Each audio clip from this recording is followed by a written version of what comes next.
All right, hello, and welcome to Saturday Night Life. Again, my name is David. I'm pastor here at Northridge Church, and it's my honor to kind of bridge the gap between the sermon series we finished recently on parables and our next sermon series that will be starting next week, September 12th. And the reason I'm kind of animated and excited is because we will actually be able to meet in this building in real life, and we'll get to see you again, and we're pretty excited about that. So as you know, if you were with us last week, I started this kind of 2-week mini-series. And the purpose of the mini-series is we talk about Jesus like all the time. We're almost annoying that way. We're just always talking about Jesus. And I thought it might be helpful for you to hear about some of the kind of companion people, some companion authors that kind of surround Jesus and shine the light on Jesus. And so last week we taught on the gospel authors, Matthew, Mark, Luke, and John. And this week, I want to bring you the life of one of Jesus' disciples, who I think tells another story and shows another part of Jesus that I think is so beautiful. And some of you might wonder, like, why is he talking about Peter? Why isn't he talking about Paul? For those of you who don't know, Paul wrote most of the New Testament. And for those of you who don't know what the New Testament is, the Bible is broken up into 66 books. About maybe a little more than 2/3 is the Old Testament, and then you have the New Testament. And most of the New Testament was written by a fellow named Paul. And he's worth looking into and getting to know. Incredible story. And actually, there's some similarities to what Peter's gone through. But for a different reason, I want to bring you the life of a guy named Peter.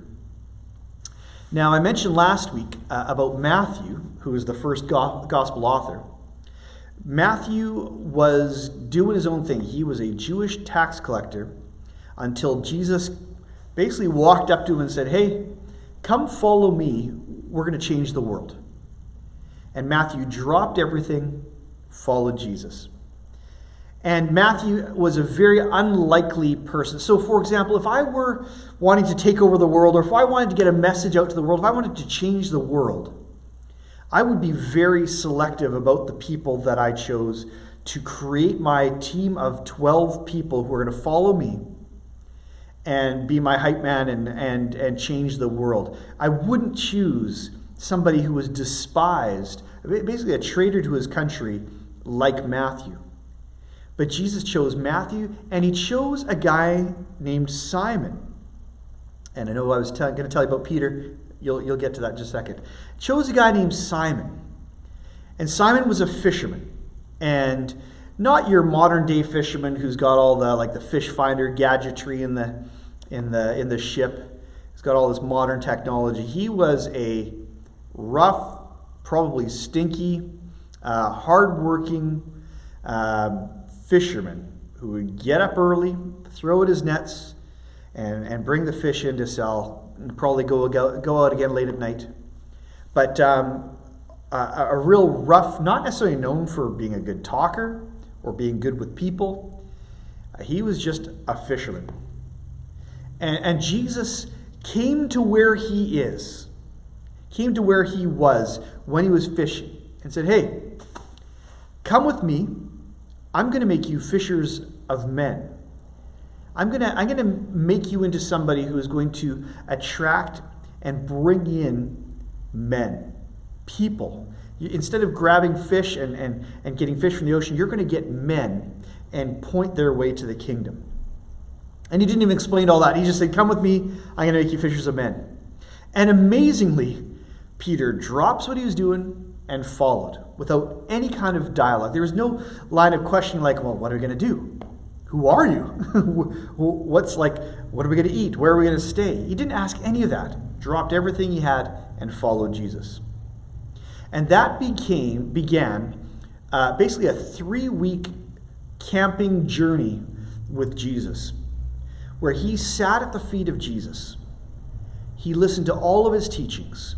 He saw all of the miracles. He witnessed the way that Jesus reacted to different things, the things that upset him, the things that gave him joy, the things that made him sad. And he basically got so close to Jesus. But the way it started is, like I said, he was a fisherman named Simon. Now, Simon, all the names have meaning. And the name Simon actually means, and sorry if your name's Simon, it means like a withering reed, like a blade of grass almost. And by definition, it was something that would just blow in the wind. If you stomped on it, it would go flat. It was just this wimpy reed. And again, if you're Simon, I'm not calling you wimpy. I'm just telling you what his name meant. And so his name was Simon. And early days, Jesus says to Simon, he says, you know what, Simon? I'm changing your name. You're not going to be Simon anymore. He says, I'm changing your name to Peter. And here's the beautiful thing. You know what Peter means? Peter means rock. And he says, not only did he say, I'm changing your name from this wimpy reed to a rock, but on this rock, I'm going to build my church. This is what Jesus said to Peter. And Peter must have been going, what the heck? You're changing my name? Maybe there is more dialogue and Jesus explained that this is a good thing, that you're getting a tougher name, or I don't know. But there is this prophetic moment. And when I say prophetic moment, Jesus was telling us something about the future of Peter that nobody would have known yet. He said, I'm changing your name from a wimpy reed. You're not going to be a wimpy reed anymore. You're going to be a rock. And on this rock, I'm going to build my church. So that was kind of early days. And Peter had a reputation of being, he was an interesting guy. He was the one, remember when they were on the boat and Jesus wasn't with them. He had gone off by himself. But then they looked out on the water and they see this man walking towards them on the water, and then they realize it's Jesus. Peter's the one. It's like, Jesus, call me out to come walk to you. I'm going to walk on the water to you. I want to do this. He's kind of full of this almost like childlike enthusiasm. And sure enough, he stepped out of the boat, and where he should have sunk, he had firm footing. And he took a couple steps until he noticed around him the waves and the storms, and he lost that sight of Jesus. He went from being this rock, this steady, strong person, he went back to being Simon, and he kind of wilted and he sunk under the water. Jesus pulls him out, and he lived. It's okay. But Peter's that guy that jumped out of the boat and wanted to walk on the water to Jesus. Peter's also the guy, and this is where we really get to the meat of the story. After about 3 years of being with Jesus, camping with him, learning from him, seeing what he's doing, Jesus gathers all the disciples together, and for what we now know as the Last Supper. And Jesus reveals to them, he says, you know what? One of you is actually going to betray me tonight. Even though we've been like brothers for the last 3 years. Can you imagine going on a 3-year camping trip with people? I would get easily annoyed by everybody, but you would get really close. You'd have all these shared stories, but one of them turned out to be Judas. Sold out Jesus for the price of 30 silver pieces. And Jesus prophesied that. He says, one of you is going to betray me tonight. And Judas sneaks off and he goes to do his deed. But later on, Jesus starts kind of washing the feet of the disciples. In fact, he did this before. But and when he got to Jesus, like, you're not washing my feet. I should be washing your feet. You're Jesus. And Jesus corrected him. He said, no, I need to do this. You need to let me do this. I'm going to wash your feet. Well, he says, well, if you're going to wash my feet, wash all of me. I want, like, he wanted to be so close to Jesus. He wanted to be so right with Jesus.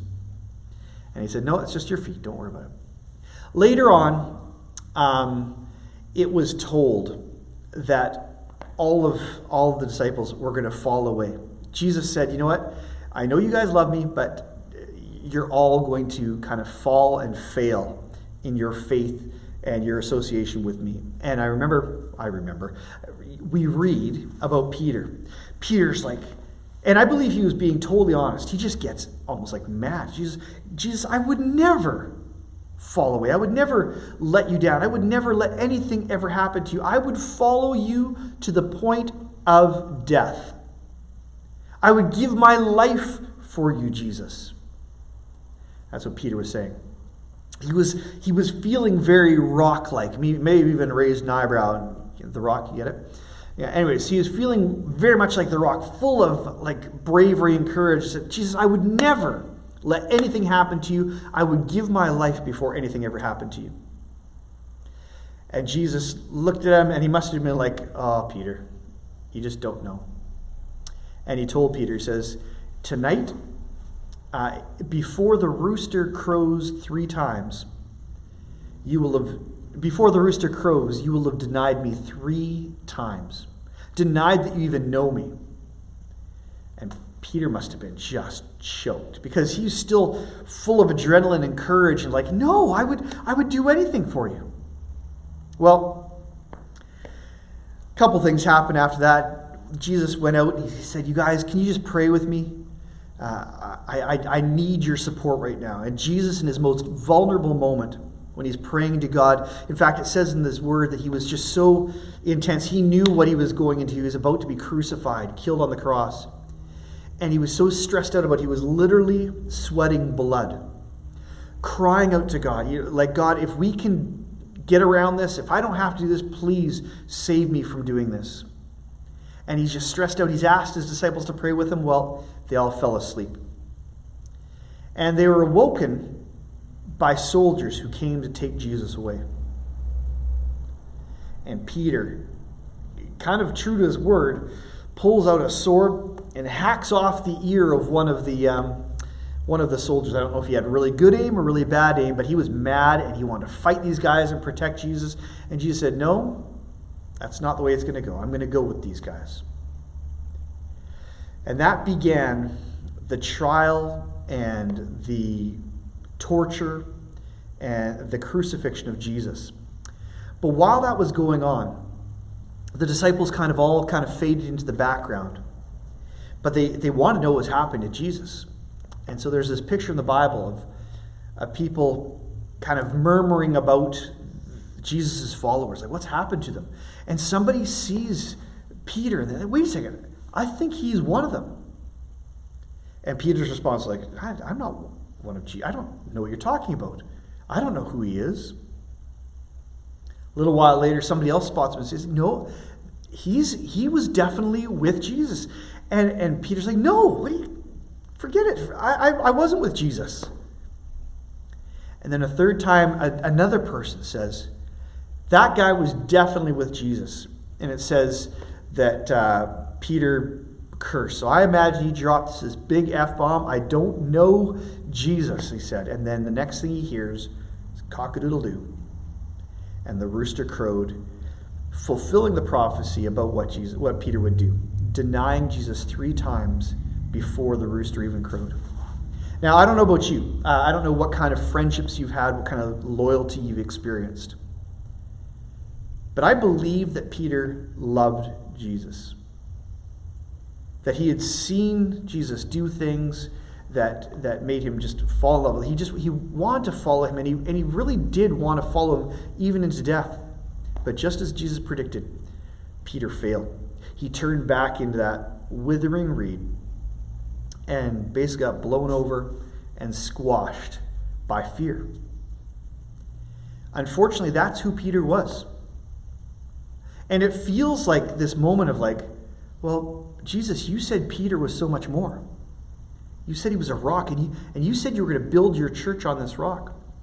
Well, the good news is we know that Jesus wasn't just crucified on the cross. He was taken down, buried. 3 days later, he defeated death, raising himself from the dead, being alive again. He revealed himself to the disciples and to hundreds of people before that fateful day where he said, you know what, guys, I'm going back to heaven.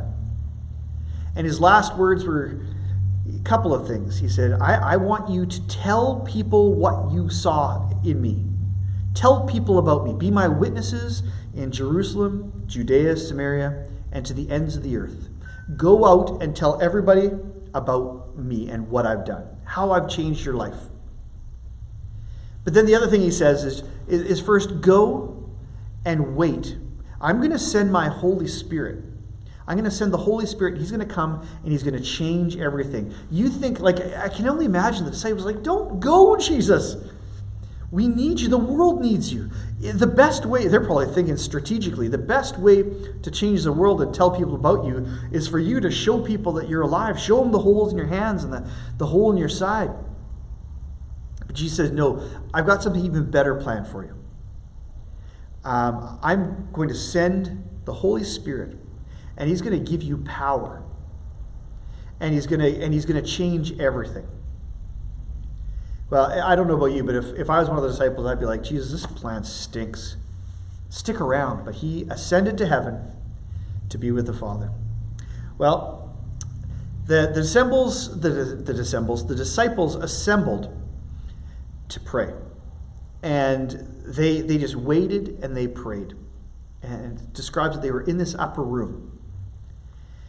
Until one day we see in the book of Acts, and just so you know, Luke, the one member I described last week as Indiana Jones, the one who kind of gathered information to describe who Jesus was, he also wrote the book of Acts, which is the story of the beginning of the church.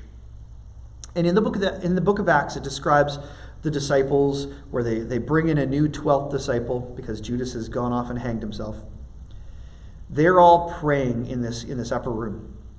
And as they're praying and waiting, just as Jesus said, all of a sudden, the Holy Spirit comes and describes these tongues of fire, little bits of fire appearing on top of each of their heads, and basically the wind rushing in.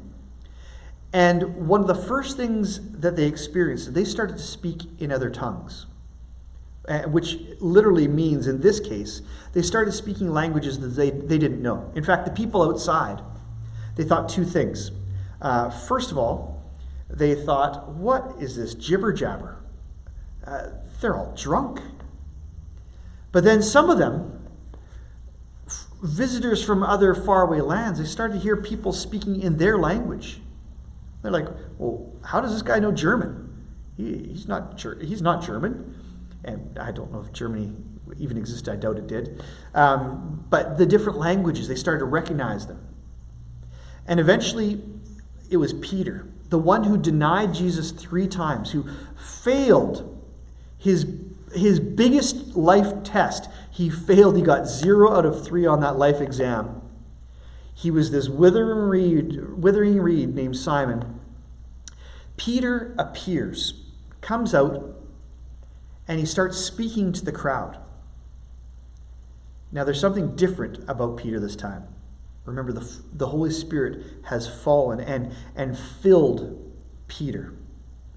Peter is a changed man, and he starts to speak. He says, we're not drunk. It's 9 o'clock in the morning. We've been filled with the Holy Spirit. And then he goes on to preach this sermon, explaining who they are, what they're about. He starts witnessing about Jesus and tells the people all about this Jesus.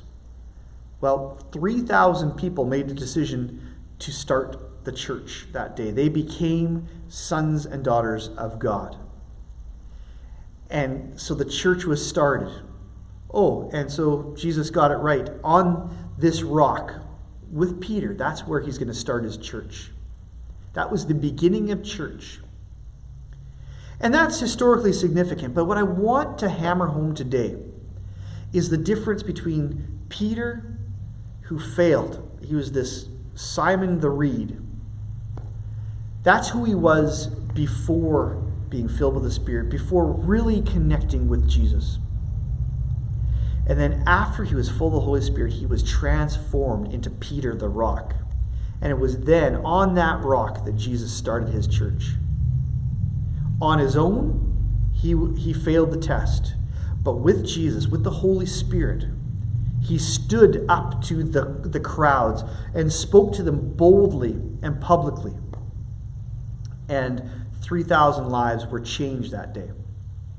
That is the difference that Jesus can make. That's the difference that the Holy Spirit can make in our lives. And that is why we're so passionate about being witnesses to what Jesus has done in our own lives. That's why we want you to know this Jesus. That's why we do what we do as Saturday Night Life. And this is our invitation.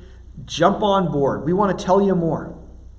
Hopefully we've raised questions and we want to interact with you and talk through those things with you. There's going to be people to pray with you, people to hear your questions. We might not have all the answers, but we want to get to know you. We want to deepen our relationship with you, and we want to invite you to get to know this Jesus who we know and love so much. That's all I've got for this week. Again, next week we get to start something new. We're going to have somebody presenting to you where you're going to get to actually be in the building together, and we're so excited for that. Until then, be safe and be blessed.